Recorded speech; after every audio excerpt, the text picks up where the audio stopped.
We're back with another Couch Potato General Manager 7-round mock draft. This time for the New York Jets. Jets fans, we have you covered. The Jets obviously have a ton of picks, so we're going to jump right into it. Joining me, CPGM Drew, CPGM Headley. Let's get it started, fellas. Kwanu Hutchinson, Hamilton, the first three picks. Interesting. A little bit different. A little bit different than what we had anticipated here as we've been getting into these 7-round mock drafts per an individual team. Gentlemen, what are we going to do here with the 4th overall pick? It's either Tibbs or Sauce. You know what I'm saying? I think the Jets got to shore up that pass defense. So it's either you want to get after the quarterback with Kayvon Thibodeaux, or you want to have a lockdown defender with Sauce Gardner. Hey, I would agree. Very comfortable with Thibodeaux here. Play opposite Carl Lawson. They're going to play that cover 3 zone scheme. So why not go ahead and shore up the front 4? Got Carl Lawson coming off an injury. I'm very comfortable with going with Thibodeaux. I'd probably go Thibodeaux over Gardner here for sure. Saley, came from San Francisco a couple years back, and they had that beast off defensive lines getting after the quarterback, that rotation. So I think Thibodeaux is the pick here at number 4. All right. Of course, Sauce went to the very next selection. Yeah. All right, we are now back on the clock here with the 10th overall pick. Somebody Evan Neal's still on the board. Yeah, you gotta hit a detour here, man. Yeah, you gotta shore that up. I'm saying you drafted Mekhi back then last year. I mean, Vera Tucker back in the year before. The year before, yeah. And then now you get a Evan Neal to go along. You brought in Laken Tomlinson to run that zone scheme. So yeah. Go ahead. So we can make Fant expendable here, huh? Rotational. Figure it out. Listen, the six guy off the bench. The swing tackle. That's what it's called. Luxury, man. I think Fant is making upwards of $10 million. That is a lot of money for a swing tackle, but certainly, No, but here's the thing, though. No one anticipated this. Sure. You just do it, bro. There's no thought about it. All right. Let's not even think about it. Let's do it. Figure it out, man. Now your quarterback is completely protected. No excuses. No excuses. Well, we got to get a couple more weapons. We get him a receiver. A couple more weapons. We get him a receiver. Actually, we have a pair of 2nd-round picks here. Think about moving up. Speaking of receivers, the way it's all them boys went quick. Yeah, they did. They went quick. Yeah, quick, bro. Yeah, they did. So never mind. Never mind. Trying to move up. Unless, of course, you feel you must. I don't know that you gotta go Dotson here. Nah. I think we could let it play out. Let it ride. All right, let's let it ride. Big Zion there. Kobe Dean. Jabo.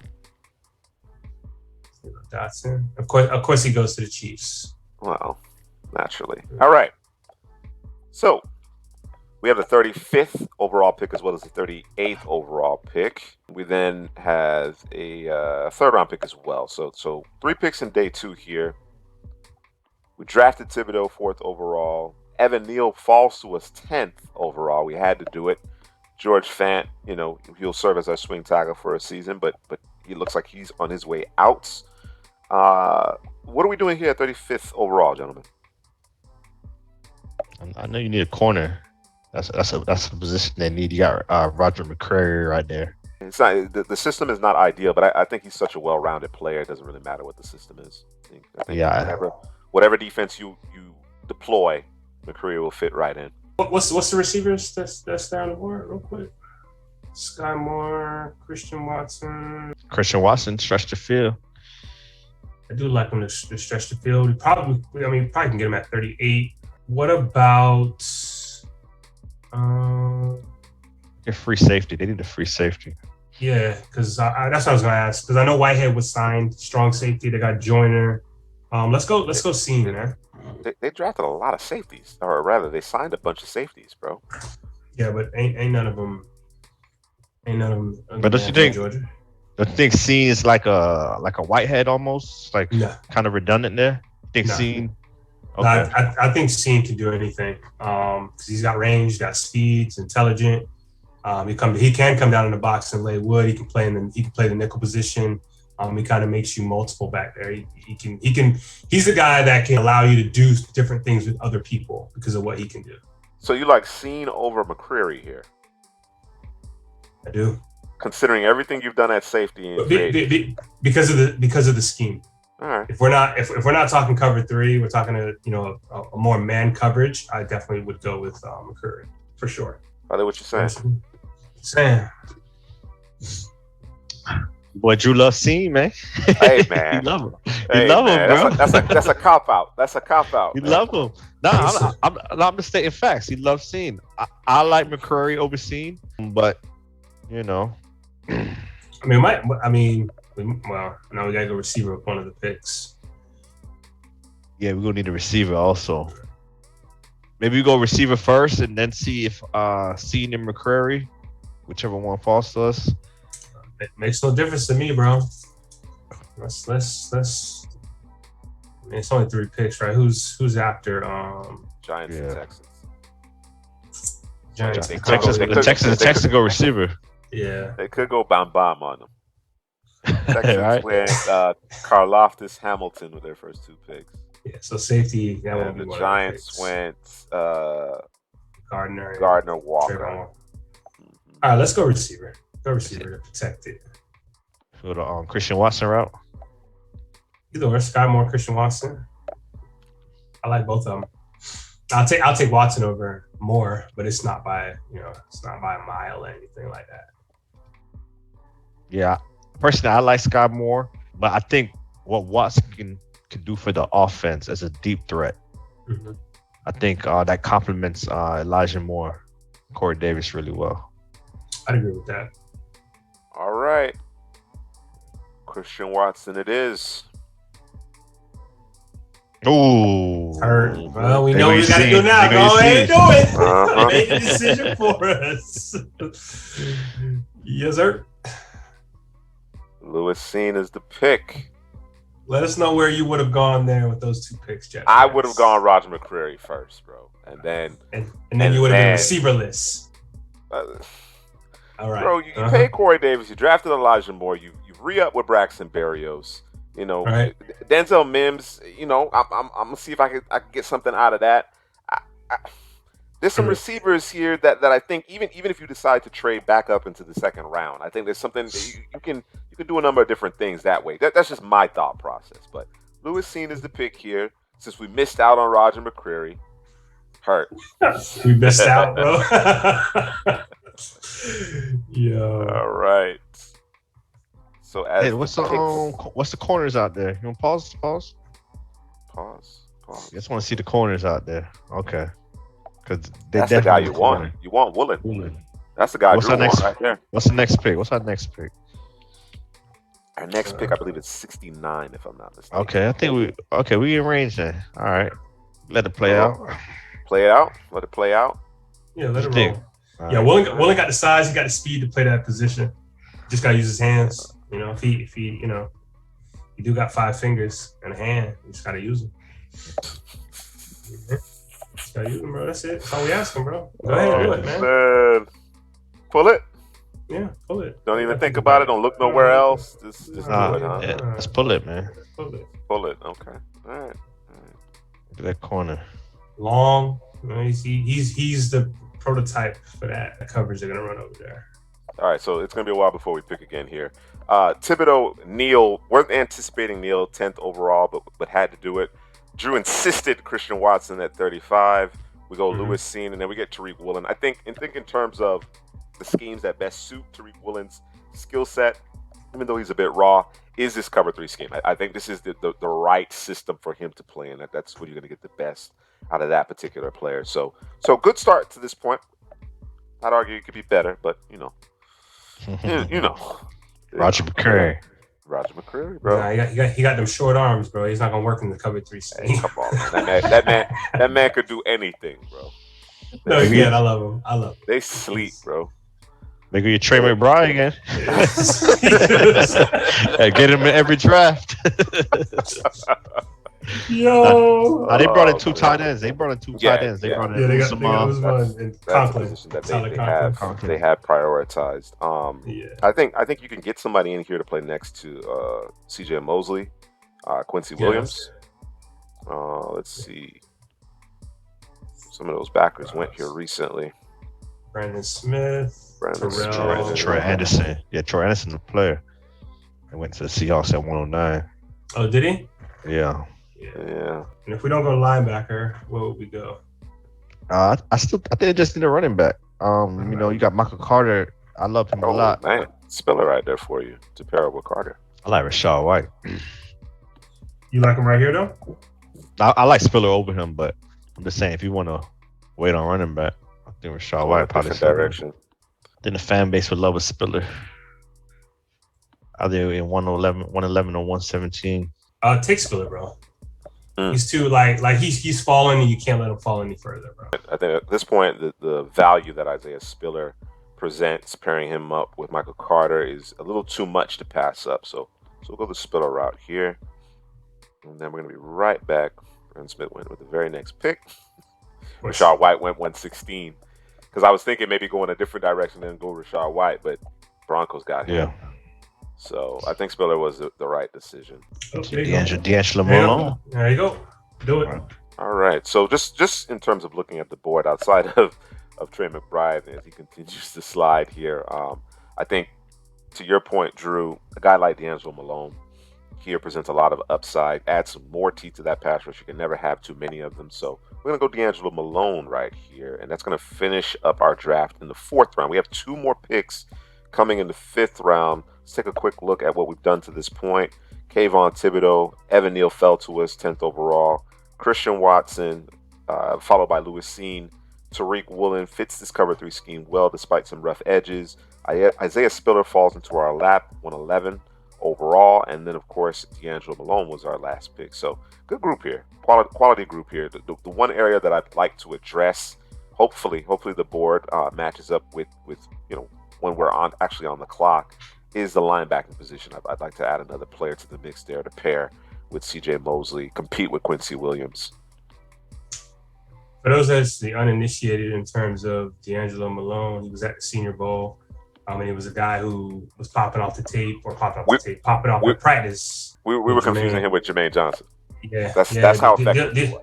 The only difference was his helmet was a little bit brighter. You know what I'm saying? A little bit more shiny. A little bit more shiny. Yeah, he was very impressive. And then when you go back and you watch the film and you see what kind of production, what kind of thing, he definitely belongs. The step up in competition made no difference. He was dominant. So, gentlemen, we are now on the clock here. 2 picks remaining. What are we going to do? Jesse Luketa? Is it Jesse Luketa? Is it Jesse Luketa time? Stop saying Jesse Luketa. You got Joshua Williams, Mikael Wright out here, Drew, at corner. Yeah, I'm not opposed to getting to the corner. I like Joshua Williams. He's kind of in the same mold as Tariq Woolen. Yeah, he's not as fast as him, but he's got the boy's long, strong. Yeah. And Williams actually uses his hands. He's just not as fast as Woolen. All right, let's go back to Mobile. Let's go back to the well once again at the cornerback position. We're gonna go with Fayetteville State's Joshua Williams. Guys, he's a little known corner, but expect a scouting report on Williams here in the coming weeks. Good player, a little rough around the edges, but I think in this scheme, you can leverage his physical traits and get a good player out of him. I think what people have to understand, and I understand that people love the idea of Sauce Gardner being on this team, and I certainly get it. You know, he's a terrific player, and his skill set perfectly matches the cover 3 scheme. But this is really about being able to affect the passer. You know, what Robert Saleh wants to do is be able to get to the passer with his down 4. If you can do that, you allow that back 7 to be able to just go run to the football at that point. You need competent players. You don't necessarily need stalwarts in the secondary per se, assuming defensive line is taking care of business. But I like the upside of Woolen and Williams. And Williams at this juncture is quality value. All right, fellas, we got one more pick left in this New York Jets mock draft. And It's your linebacker. We're gonna find out right now who it's gonna be. I need a linebacker that could play some special teams. So we want to provide a little bit more depth to the second level of the defense here, and Drew insists upon Malcolm Rodriguez, special teams chops. Can he break the starting lineup? Not certain, not at this juncture, but certainly provide some depth behind CJ Mosley and Quincy Williams. He's gonna be that guy on such teams where you're gonna always look for him because he's gonna be looking to run down the field and make a play, bro. I'm telling you. Like some of those special teams, when you watch it, some of that stuff's more exciting than normal plays, bro. And all right, fellas. Be that guy. This is your draft class, bro. Yeah, I think some people aren't gonna be happy though. Talk to me about it. Bro, they gotta be happy with them two picks. They didn't get the top corner though.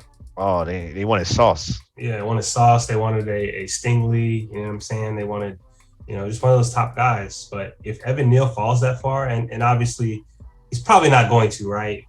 But if he does, you can't not take him, right?